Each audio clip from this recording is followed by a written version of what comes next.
नमस्कार मित्रांनो, पुन्हा एकदा एका नव्या भयकथेमध्ये तुमचं स्वागत आहे. कथा चालू करण्याआधी माझी एक छोटीशी विनंती आहे. आपल्या या चॅनलच्या रसिक मित्रांपैकी 85% लोक अशी आहेत जी या चॅनलला सबस्क्राईब नाही आहेत.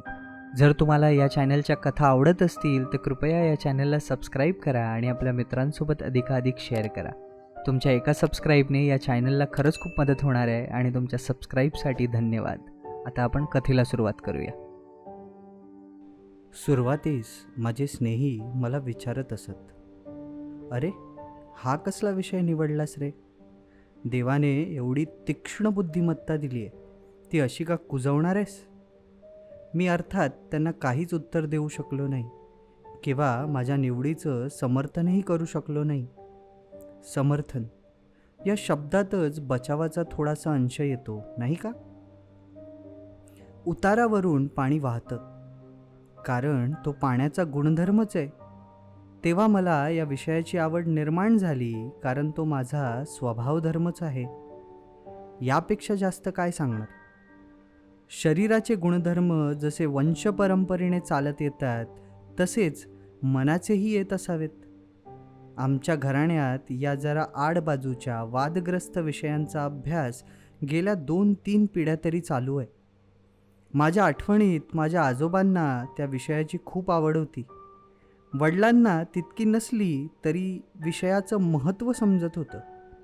आजोबांच्या ग्रंथसंग्रहात वडिलांनी काही भर घातली नाही, पण त्यांनी त्याचं जतन मात्र मनापासून केलं. मी 10-11 वर्षाचा असताना आजोबा निर्वतले. त्यांचा मृत्यू माझ्या डोळ्यांसमोर झाला नाही, हॉस्पिटलमध्ये झाला. शेवटचे 2-3 महिने ते हॉस्पिटलमध्येच होते. आम्हा लहान मुलांना अर्थात त्यांना भेटायला नेण्यातच आलं नाही. आता एक गोष्ट खटकते, अगदी अंत्यदर्शनासाठी सुद्धा आम्हाला नेलं नाही. आजोबांचं शरीर परस्पर स्मशानभूमीवर नेण्यात आलं. त्या दिवसात मोठीच चमत्कारिक गोष्ट होती. एकदा वाटतं तेच बरं आहे. मृतदेहाचे संस्कार पाहताना लहान मुलांच्या मनाची अवस्था काय होत असेल, पण मग दुसरा विचार मनात येतो, त्यांना असं लपेटून खोट्या सुरक्षिततेच्या कवचात कशासाठी ठेवायचं? जीवनाची सत्य सुरुवातीपासूनच पाहून देत की, कारण शेवटी ते कोणाला टळलंय. पण छे, मी सांगायला निघालो काय आणि भरकटत पोहोचलो कुठे? हे मरणाचे अभद्र विचार कशासाठी? पण हल्ली हे असंच होतं बघा. प्रत्येक विचार ही काळी कडा घेऊन येतो. पण सुरुवातीस असं नव्हतं. मी जेव्हा आजोबांची टाचणं वाचली तेव्हा मला ते एक आव्हानच वाटलं होतं. तेव्हा पण असं नको, सर्व काही क्रमवार सांगायला हवं. तर मग माझं घराणं. वडील हे आजोबांचे एकुलते एक पुत्र. आजोबांची संपत्ती गडगंज होती. तिच्यात वडिलांनी भर घातली नाही, पण ती कमीही होऊ दिली नाही. मला तर काही वेळा वाटतं वडिलांनी आजोबांच्या पैशालाही हात लावला नाही. सुरक्षितपणाने गुंतवलेली ती रक्कम नजरेआड दर वर्षाला वाढतच होती आणि माझ्या वयाच्या 23व्या वर्षी माझे वडील निधन पावले. तेव्हा मी नुसताच सुखवास्तूच नव्हे तर चांगलाच श्रीमंत झालो होतो. तोपर्यंत माझं शिक्षण पूर्ण झालं होतं. अगदी आवश्यक असलं तरच माणूस काम करतो, म्हणजे धंदा, व्यवसाय, नोकरी. द्रव्यचरणाकरता मला पोटापाण्याची दादच नव्हती. मी नोकरीचा कधी विचारच केला नाही. मी एकटा होतो. माझ्यावर कोणाचीही जबाबदारी नव्हती. मी कोणाचाही बांधील नव्हतो, ताबेदार नव्हतो. त्या क्षणी कोणताही जीवनक्रम निवडण्याची मला स्वातंत्र्यता होती. मी हाच विषय का निवडला? घराची साफसफाई करता करता रहस्यमय रीतीने एकाएकी हातात आलेल्या आजोबांच्या टाचणांचा परिणाम. इतरांपेक्षा काहीतरी वेगळं करून दाखवण्याची, काहीतरी वेगळं आयुष्य जगण्याची आंतरिक इच्छा. मी वर सांगितलंच आहे. मला याचं कारण सांगता यायचं नाही. कोणतं तरी अनामिक अगम्य आकर्षण मनावर कार्य करीत होतं हे मात्र नक्की. ती सर्व दुपार मी माळ्यावरच्या त्या अडगळीच्या खोलीतच काढली. भोवती आजोबांच्या टाचणांचा, ग्रंथांचा, पुरातन हस्तलिखितांचा पसारा पडला होता. त्याच्यावरची फडकी कितीतरी वर्ष, दशके उघडलेली नसतील. आधीचेच ते पुरातन ग्रंथ, ती प्राचीन हस्तलिखिते स्वतःच्याच रसात आणखीच मुरली होती. खोलीभर एक उग्र कडवट दर्प पसरला होता. केवळ जुन्या कागदांचा? मला तसं वाटत नाही. कारण काही पुस्तकांवर, काही पोथ्यांवर, काही हस्तलिखितांवर हळद, कुंकू, चंदन, गंध, शिंपीचंद, बुक्का, गुलाल इत्यादीचे डाग होते. काहींवर द्रवपदार्थाच्या वाळक्या खुणा होत्या. या पूजा कुठे कुठे झाल्या होत्या? दिवसाच्या स्वच्छ सूर्यप्रकाशात, की समईच्या मंद प्रकाशात, की मशालीच्या फडफडत्या प्रकाशात? हवा मोकळ्यावरची खेळती होती का, की बंद खोलीतली होती, का खोलवरच्या तळघरातली कुंद कोंडलेली? आणि पूजक असे स्वस्थपणे पद्मासन घालून हात जोडून शांतपणे मंत्र पुटपुटत होते, की तार स्वरात ओरडत होते, का सर्व भान विसरून थया नाचत होते? आणि प्रसादाचं काय? एखादं साधं फळ, का शिजवलेला एखादा जिन्नस, का आणखी काही? पहा, कल्पना एकदा भरकटत चालली की तिला पायबंद राहत नाही. याचवरून उर्मिलाचा आणि माझा अनेकदा वाद झालाय. पण हो, उर्मिलाबद्दल, माझ्या पत्नीबद्दल मी काहीच सांगितलेलं नाही आहे. उर्मिला माझी पत्नी आहे. तिची व माझी ओळख सिटी लायब्ररीत झाली. विविध संदर्भ ग्रंथांसाठी मला तिथे सतत जायला लागायचं. उर्मिलाची मला खूपच मदत व्हायची. या मदतीचंच रूपांतर पुढे परिचयात आणि मग प्रेमात झालं. अर्थात मी तसा कोणी साहसी प्रेमवीर नाही हा.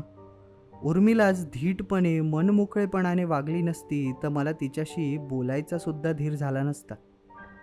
तिचे डोळे त्या दिवशी लालसर पाणावलेले दिसले म्हणून मी सहज सहानुभूतीने चौकशी केली.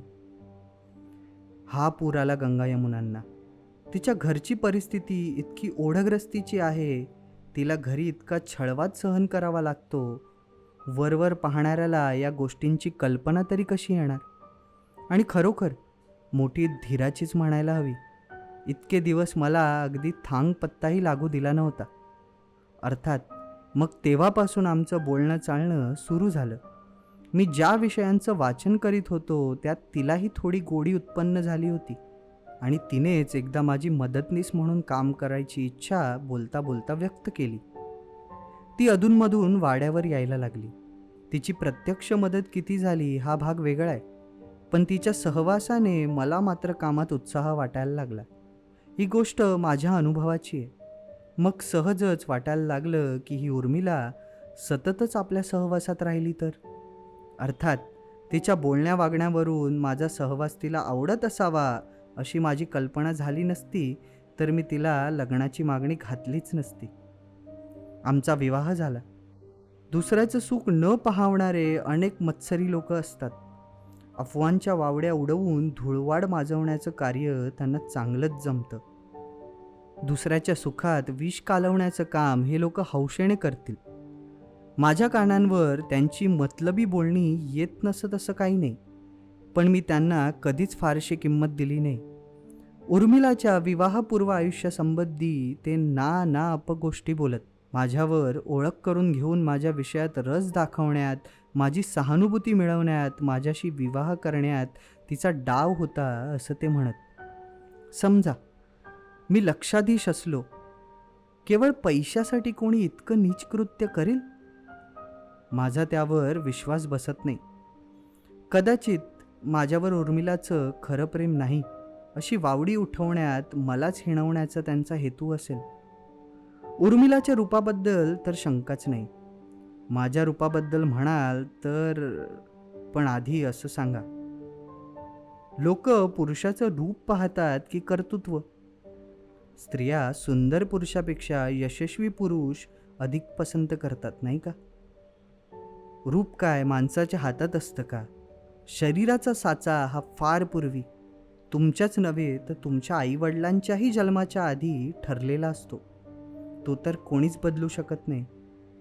पण माणसाला आपलं मन मात्र अभ्यासाने, वाचनाने, मनाने, साधनेने प्रगल्भ, कुशग्र, सुसंस्कृत, शक्तिशाली बनवता येतं असा माझा विश्वास आहे.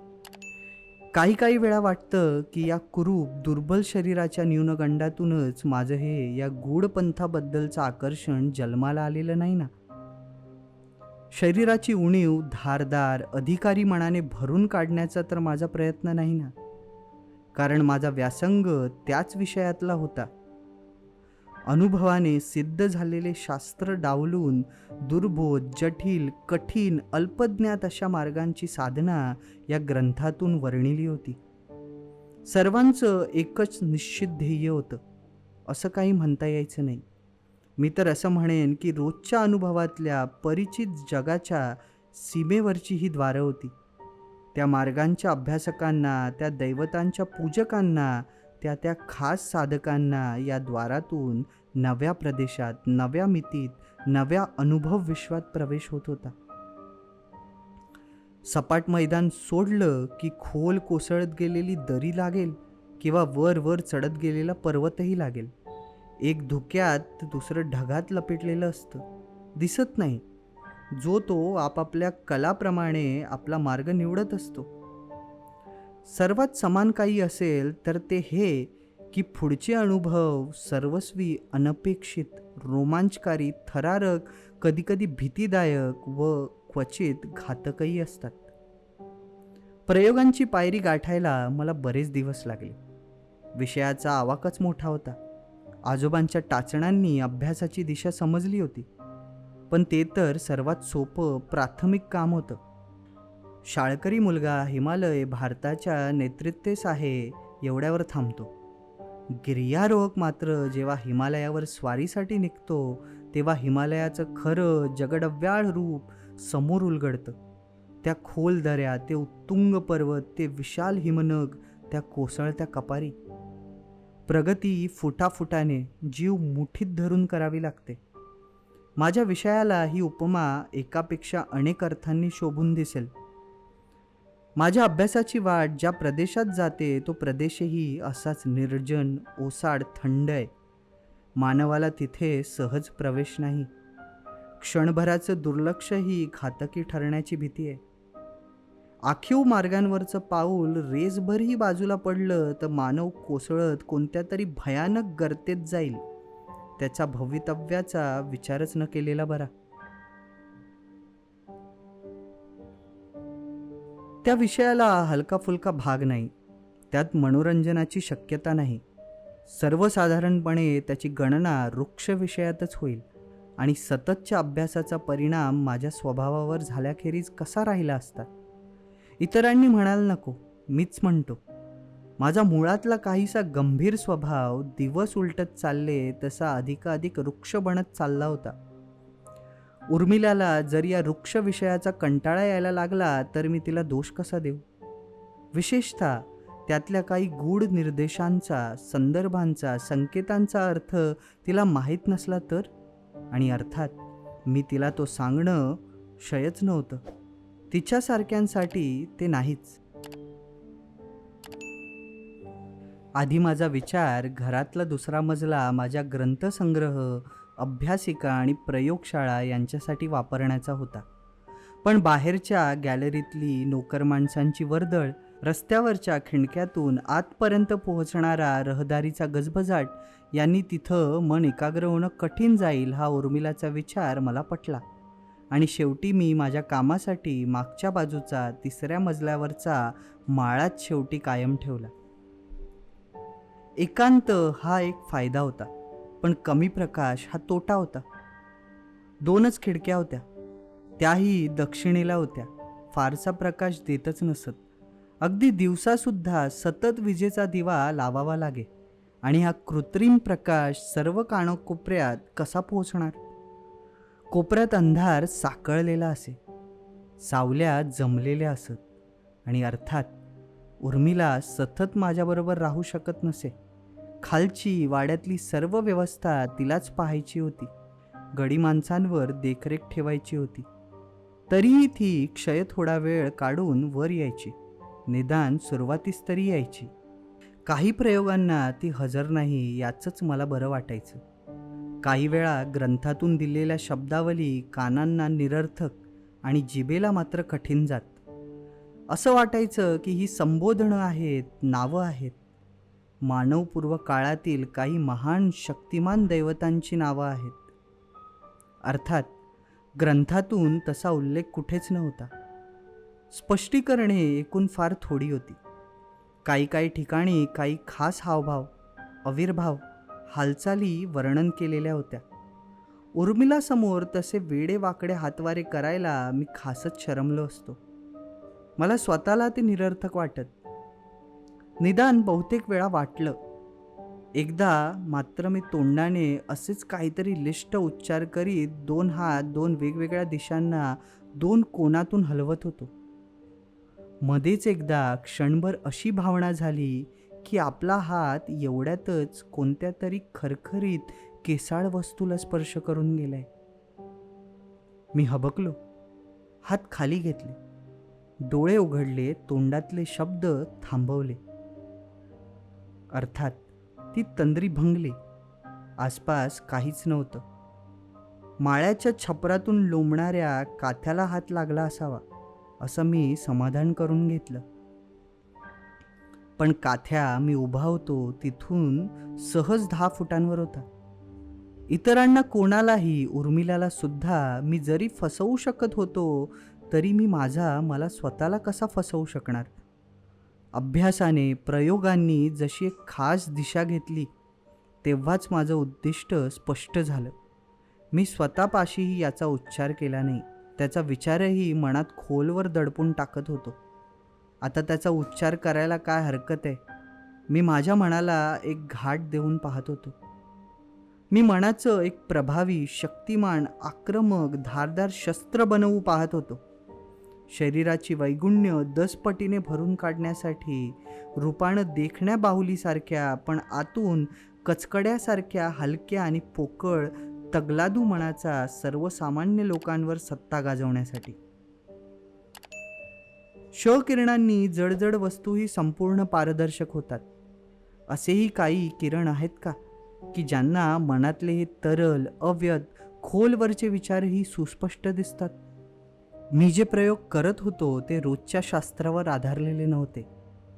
एवढंच नाही तर ते प्रयोग रोजच्या शास्त्राच्या मर्यादा मानितही नव्हते. मला वाटतं त्या पातळीवर माझे अंत्यस्थ हेतू गुप्त राहिलेले नसावेत. आणि शेवटी हे उघड आहे की उपासना करीत असाल तर मनातला हेतू उघड तरी केलेला पाहिजे किंवा त्या शक्तीच्या अंगी तो हेतू जाणून घेण्याची क्षमता असली पाहिजे. दिवस चालले होते. माळ्यावर माझ्या दिवसाचा बराच वेळ जात होता. त्या जुन्या ग्रंथांच्या, हस्तलिखितांचा, भुर्जपत्रांचा वास सुरुवातीला मला दुर्गंधयुक्त, कुंद, असह्य वाटत होता. तोच आता केवळ सुसह्य नव्हे तर हवाहवासा वाटायला लागला होता. परिणामी दिवसाचा जास्तीत जास्त वेळ मी माळ्यावरच काढायला लागलो. पण त्यामुळे उर्मिलाचा सहवास वंचित राहू लागला. कारण उर्मिला सुरुवातीच्या दिवसांइतकी माळ्यावर येईनाशी झाली. आलीच तर जेवढ्याच तेवढं काम करून लागोलग खाली जायची. खाली कामं आहेत अशी सबब सांगायची. एकदा मी तिला या संबंधात जरा छेडलं तेव्हा तिने कबूल केलं की तिला आताशी माळ्याबद्दल मनात एक नावड उत्पन्न झाली होती. नावड म्हणजे तिला माळ्यावर यायची भीतीच वाटायला लागली होती. एकदा मी संध्याकाळची तुम्हाला जेवायला बोलवावं म्हणून आले, उर्मिला म्हणत होती. दारातून आत पाहिलं. खुर्चीवर बसून टेबलावरचं खाली वाकून काहीतरी वाचत होतात असं दिसलं. 2-3 हाका मारल्या पण तुमचं वाचण्यातच लक्ष होतं असं दिसलं म्हणून आत यायला निघाले. तर मागून तुमचा आवाज आला. बाथरूममधून तुम्ही येत होतात. गोंधळून मी आत पाहिलं तर ती टेबलापासची खुर्ची रिकामी होती. तुम्हाला आठवतं मी किती घाबरलेले होते तेव्हा. आणि नेहमीप्रमाणे जर तुम्हाला ही कथा आवडली असेल आणि अशाच अजून कथा ऐकायच्या असतील तर आमच्या चॅनलला सबस्क्राईब करा. सोबतच या व्हिडिओला तुमच्या मित्रांसोबत अधिकाधिक शेअर करा आणि लाईक करा. धन्यवाद.